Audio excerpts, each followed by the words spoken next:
Yemen इस्मुहु दवा व ज़िक्रुहु शिफा। अस्सलामु अलैकुम। अज़ निगाह बेइज़्ज़त के साथ मैं हूँ असद अब्बास। आज हम पाकिस्तान के दिल शहर लाहौर में वाक़िअ एक अस्पताल में आए हैं जिसका नाम है मफ़ाज़तुल हयात अस्पताल। मफ़ाज़तुल हयात अस्पताल के मुनफ़रिद होने की सबसे बड़ी वजह इसका शिआर है, जो है हयात के साथ साथ हया का तहफ़्फ़ुज़, यानी ऐसा माहौल फ़राहम किया जाए कि इंसान की मादी आफ़ात का इलाज करने के साथ साथ इंसान की रूहानी आफ़ात को भी महफूज रखा जा सके। और इस मकसद के हसूल के लिए इस अस्पताल में 2 सेक्शन बनाए गए हैं। मर्दाना सेक्शन अलग है और ख़वातीन का सेक्शन अलग है। ख़वातीन के सेक्शन में मुकम्मल स्टाफ, वहाँ का अमला, डॉक्टर साहिबान सब जो है ख़वातीन पर मुश्तमिल है और इसी मकसद के हसूल के लिए तमाम सारा दिन कोशां रहते हैं। आज हम जिस वजह से मफ़ाज़तुल हयात अस्पताल में आए हैं वो है कोरोना वबा में इस अस्पताल का एक मुनफरिद किरदार, इस अस्पताल की बेमिसाल कारकर्दगी। इसी हवाले से आज हम डॉक्टर साहिबान से गुफ्तगू करेंगे कि इस वबा से मुबारज़े में किस तरह इन्होंने जो है इक़दामात किए, कौन कौन से इक़दामात किए हैं जो इसको मुमताज़ करते हैं और वो कौन कौन सी मुश्किलात हैं जिनका उनको सामना करना पड़ता है। आइए चलते हैं।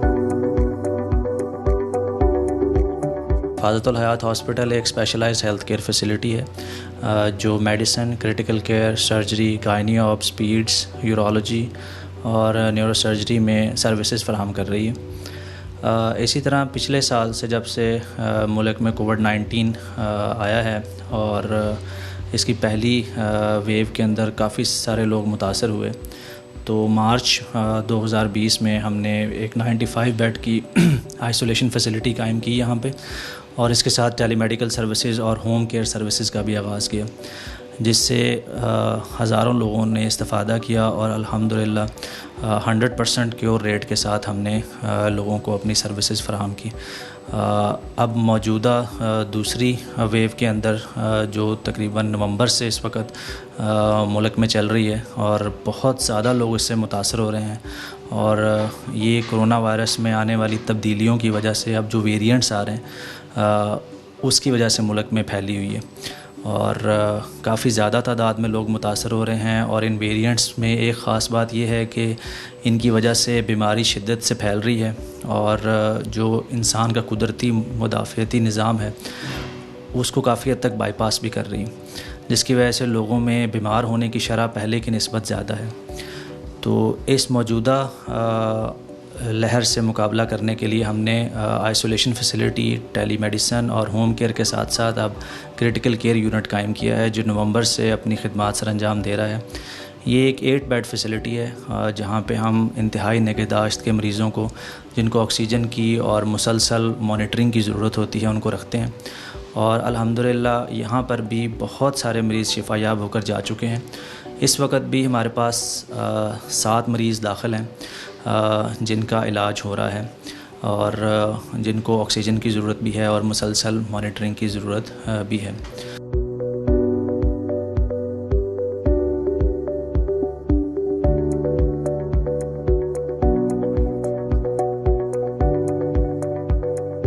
तो हमारे 2 पेशेंट्स यहाँ पे आए हैं।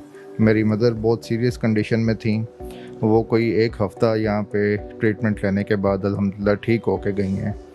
मेरे फादर जो हैं वो उनके सब्सिक्वेंटली करीब 4-5 दिन के बाद उन्हें भी एडमिट करना पड़ा और अल्हम्दुलिल्लाह रिकवरी बहुत फास्ट पेस्ड है।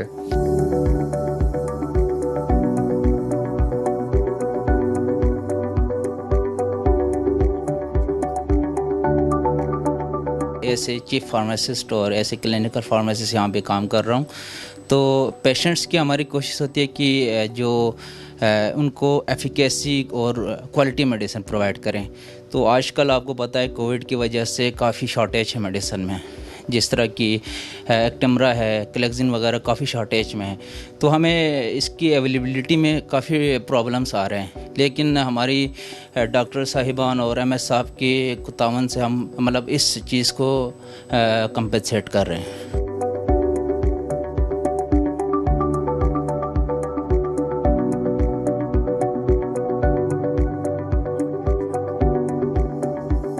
मफाज़ातुल हयात हॉस्पिटल में हम चंद एक चीज़ों का ख्याल रखते हैं और जो कि काफ़ी हसास नौइयत की होती हैं, और हम देखते हैं कि इन चीज़ों का ख्याल शायद बाकी गवर्नमेंट या प्राइवेट सेटअप्स में ना रखा जाता हो।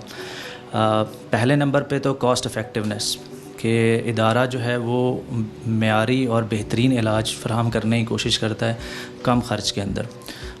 ऐसा नहीं है कि ये बिल्कुल फ्री हॉस्पिटल है, और ऐसा भी नहीं है कि बहुत ज़्यादा अखराजात यहाँ पर आते हैं मरीज़ों के, चूँकि हम कोशिश करते हैं कि मेयारी इलाज मिले मरीज़ को अच्छी अद्वियात के साथ, माहिर डॉक्टर्स की ज़ेर निगरानी और अच्छी और मेयारी लैब्स की मौजूदगी में।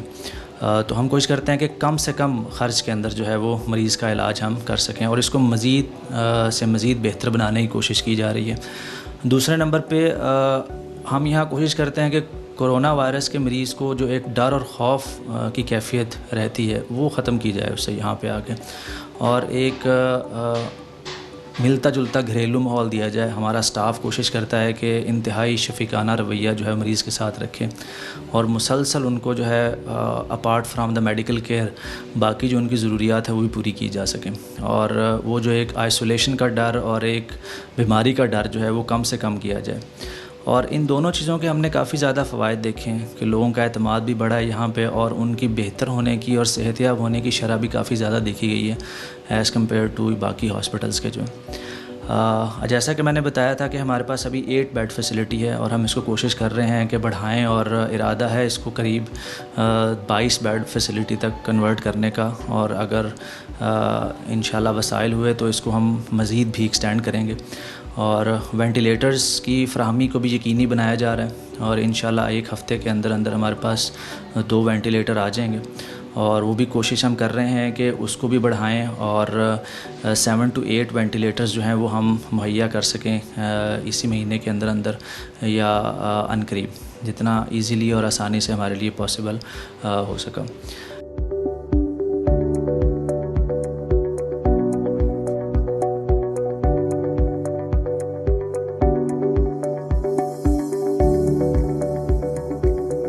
सबसे अच्छी बात इस हॉस्पिटल की है वो ये है कि स्टाफ की कोऑर्डिनेशन एक दूसरे के साथ बहुत अच्छी है। जब शिफ्ट्स चेंज होती हैं तो वो एक दूसरे को हर चीज़ कन्वे करके जाते हैं। डॉक्टर्स जो हैं वो पूरी की पूरी चीज़ें जो हैं वो अगले शिफ्ट को बता के जाते हैं। तो ये सबसे अच्छी चीज़ जो है हॉस्पिटल की ये मुझे लगी है।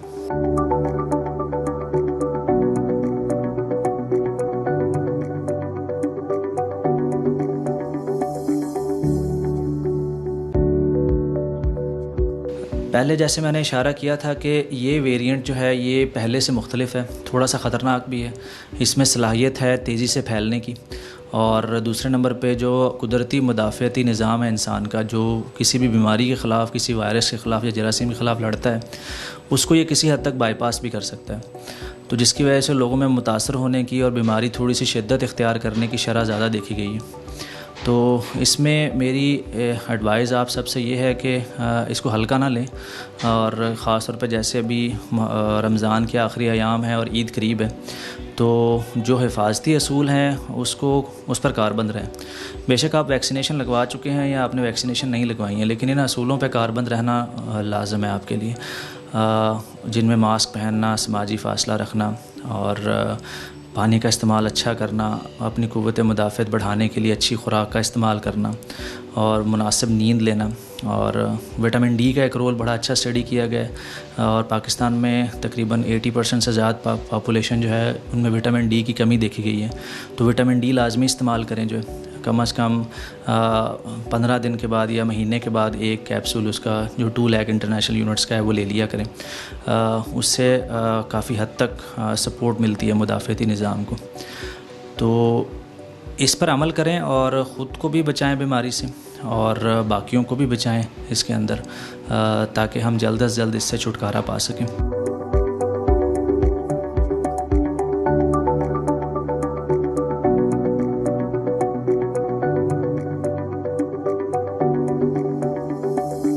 इंशाल्लाह सारे मिल के इस चीज़ की तरफ हम गामज़न हैं और हमारी कोशिश है कि हम जितना अपने पेशेंट्स को खुसूसन क्वालिटी ऑफ मेडिसिन और डिस्काउंट के साथ हम उनको प्रोवाइड कर सकें, ये हमारी कोशिश है और इंशाल्लाह ये कोशिश जारी रहेंगे।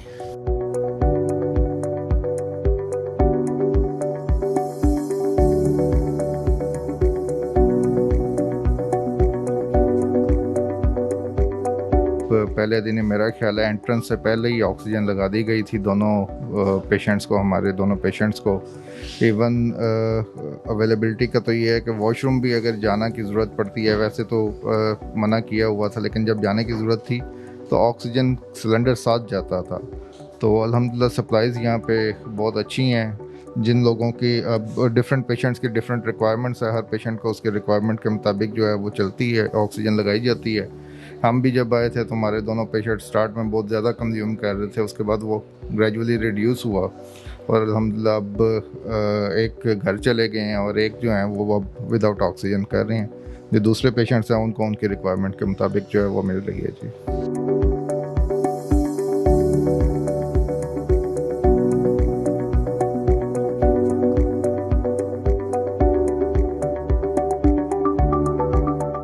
अभी हमारे पास एचडीयू में 4 पेशेंट जो हैं वो एडमिट हैं और इनको हर वक्त निगहदाश्त की ज़रूरत होती है, इनकी आर्ली मॉनिटरिंग होती है।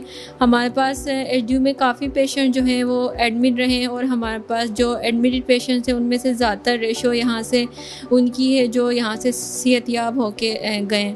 अभी जो नई कोविड का जो नया आया है स्ट्रेन, उसमें अपने नाज़रीन को हम ये बताना चाहते हैं कि वो जल्दी फैल रहा है और ये जो पहला वाला स्ट्रेन था वो तो लाइक एल्डरली जो पेशेंट्स थे उनको मुतासिर कर रहा था, लेकिन अब जो हमारे पास न्यू स्ट्रेन जो यूके और ब्राज़ील और साउथ अफ्रीका की जो स्ट्रेन है वो यंग पेशेंट जो है उनको भी मुतासिर करी और इसीलिए हमारे पास यहाँ पे एक पेशेंट जो है वो यंग हैं, उनका लाइक 26 ईयर्स की वो फ़ीमेल है।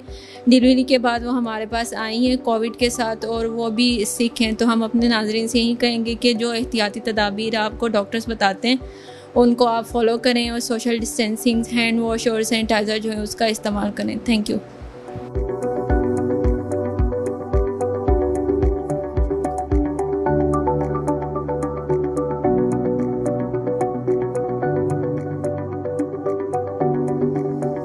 अलामात ज़ाहिर होने की सूरत में फ़ौरन हॉस्पिटल रब्ता करें आप जो है, या अपने करीबी डॉक्टर से रब्ता करें। ये हमारे टेलीमेडिकल सर्विसेज से भी फ़ायदा उठा सकते हैं आप। कुछ एक अलामात तो वही हैं जो पहली लहर से सबको पता हैं और अब सबको याद भी हो चुकी होंगी, जैसे बुखार का होना, गला ख़राब होना, नज़ला ज़ुकाम होना, जिस्म में नकाहत कमज़ोरी आना, खांसी का होना, सांस ख़राब होना, छाती में दर्द का आना, पेट में दर्द और पतले पखानों का लगना, ये सब अलामात कोरोना वायरस की हो सकती हैं। इसके अलावा इस तीसरी लहर के अंदर चंद एक अलामात और भी देखने में आई हैं, जैसे मुंह की बहुत ज़्यादा खुश्की होना, मुंह खुश्क हो जाना बहुत ज़्यादा, ज़ुबान के ऊपर क्रैक्स पड़ना और या ज़ुबान थोड़ी सी उन पर छाले निकल आना, उन पर अल्सर्स निकल आना मुंह के अंदर जो है, ये अलामात भी देखने में आई हैं। इसी तरह आँखों का सुर्ख हो जाना, पिंक आई जिसको कहते हैं या कंजक्टिवाइटिस कहा जाता है, ये भी कोरोना वायरस की एक अलामत देखने में आई है जो काफ़ी लोग में हम देख रहे हैं आजकल। तो इनमें से कोई अलामत भी आपके अंदर अगर आती है तो फ़ौरन डॉक्टर से रब्ता करें। चंद एक अलामात ऐसी हैं जो बहुत ज़्यादा सीरियस नहीं हैं, उनका इलाज घर पे रहकर किया जा सकता है। कुछ एक अलामात इस तरह की है जिनमें फ़ौरन हस्पताल जाने की या दाखिले की ज़रूरत होती है, तो बराए मेहरबानी डॉक्टर से लाजमी रब्ता करें ताकि वो आपकी सूरत हाल को सही से देख सके और आपको मुनासिब इलाज जो है वो तजवीज़ कर सके। ख़ुद से इलाज मत करें अपना, कोई दवाई ख़ुद से ना लें, क्योंकि जितनी अद्वियात कोरोना वायरस के इलाज में इस्तेमाल होती हैं इनका बेजा इस्तेमाल ख़ुद बहुत शदीद नुकसानदेह, इवन आपके अपने मुदाफ़ती निज़ाम के लिए बहुत नुकसानदेह। तो चंद एक अद्वियात जो अब याद हो चुकी हैं लोगों को और वो बिला झिझक जो है वो आगे लोगों को कह देते हैं कि आप ये इस्तेमाल करें, जैसे कि अज़िथ्रोमाइसिन है, डेल्टा कॉर्टल है जो कि स्टीराइड है एक, इस तरह एंटीकोएगुलेंट्स हैं जैसे एक्सेप्ट गोली है और भी बहुत सारी अद्वियात हैं। इनका इस्तेमाल डॉक्टर के मशवरे के बगैर ना करें, हो सकता है आपको इनकी ज़रूरत ना हो और इनका बेजा इस्तेमाल आपके लिए नुकसानदेह साबित हो। तो अपना ख्याल रखें, बीमारी से बच कर रहें और अल्लाह आप सबको अपने हिफ्ज़ व अमान में रखें।